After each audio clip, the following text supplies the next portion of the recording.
One more major earthquake in Japan and the nation could face a nuclear disaster 10 times the scale of Chernobyl. That's what experts are telling 7:30.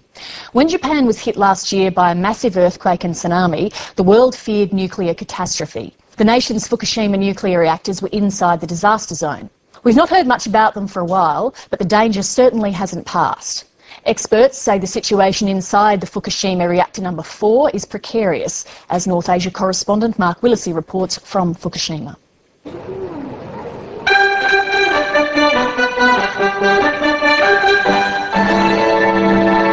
It's said fortune favours the brave. And after enduring an earthquake, a tsunami and a series of nuclear meltdowns, the people of Fukushima reckon they're due for some luck. For 13 months, this track was idle. Horses and people kept away because of the fear of radiation. But today, Fukushima is out for a flutter. So is this a sign that Fukushima's luck is turning? Possibly. But few here actually realise that a few kilometres to the east is the spent fuel pool at the Fukushima nuclear plant, containing enough nuclear fuel to spawn a catastrophe to dwarf Chernobyl. In the gloom of this pool are 1,331 highly radioactive spent nuclear fuel assemblies, each containing dozens of rods.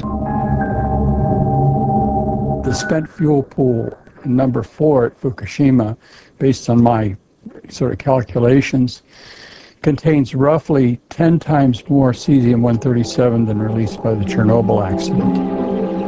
It's also clear from this footage that the pool is littered with debris from last year's disaster.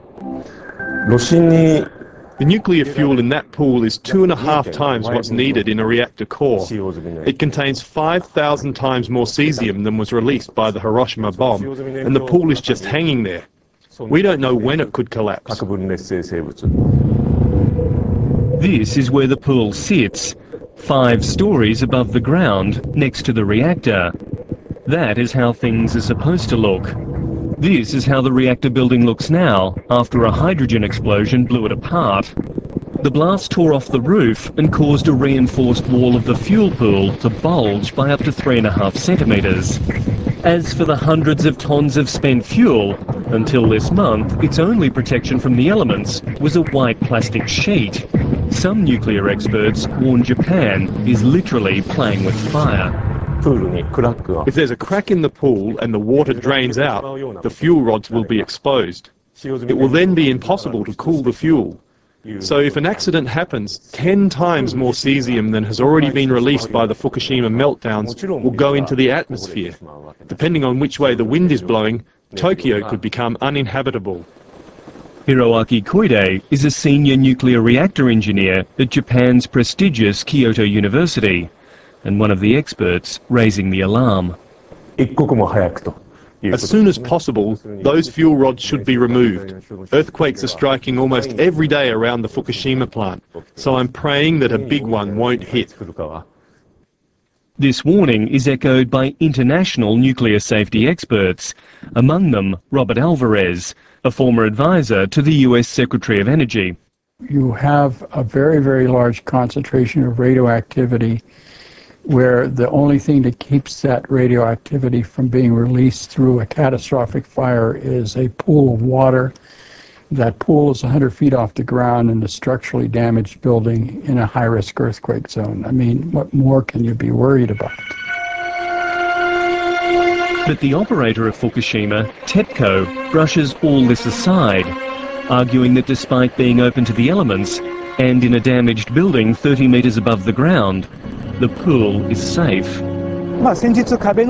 We checked its condition the other day, and although there is a bulge in one wall, we don't think this will have any effect on the soundness of the pool or the building.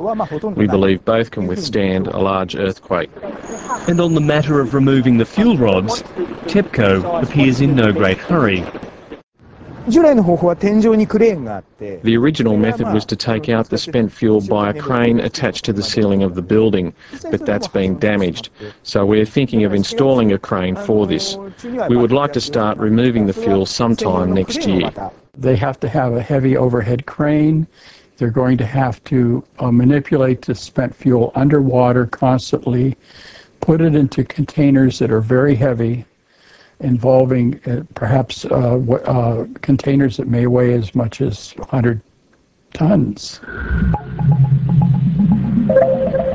This requires extraordinary precautions even under a routine basis. So given the magnitude of the damage, that sort of ups the stakes quite a bit in terms of the capability to safely remove this material. Ever since the meltdowns, TEPCO has maintained a veil of secrecy over what's happening at Fukushima. But one man has managed to penetrate it. Tomohiko Suzuki is a rarity in Japanese journalism, a reporter prepared to put his health on the line to get to the truth. When I went undercover as a worker at the Fukushima plant, I wore protection gear. But over my sleeve I wore this watch, which has a secret camera inside. With his secret camera watch and other hidden devices, Suzuki recorded life inside the Fukushima plant. Working next to the Reactor 4 building, he was shocked by what he was told about the fuel pool 30 metres above him.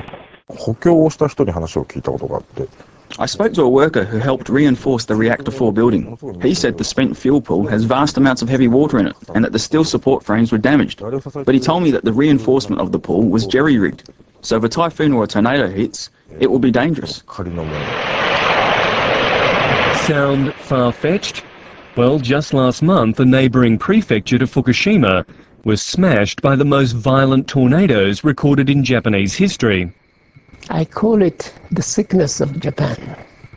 First we hide, then we postpone, and then we assume no responsibility. Mitsuhei Murata is a former Japanese ambassador to Switzerland. He's brought his fears about the fuel pool to the attention of the United Nations Secretary-General, Ban Ki-moon. TEPCO and the government of Japan not only lacks the ability, but the intention. So in your opinion, if there was a problem with that fuel pool, it would be the end of Japan? Yes, and there is no one who denies that. We cannot sleep peacefully. So who should the people of Fukushima back? A collection of nuclear experts, journalists and concerned activists struggling to be heard? Or TEPCO with its history of cover-ups and incompetence? I do not believe TEPCO. I do not feel safe at all. Radiation levels are still high. TEPCO says the fuel pool can withstand the next big earthquake, but I can't believe this.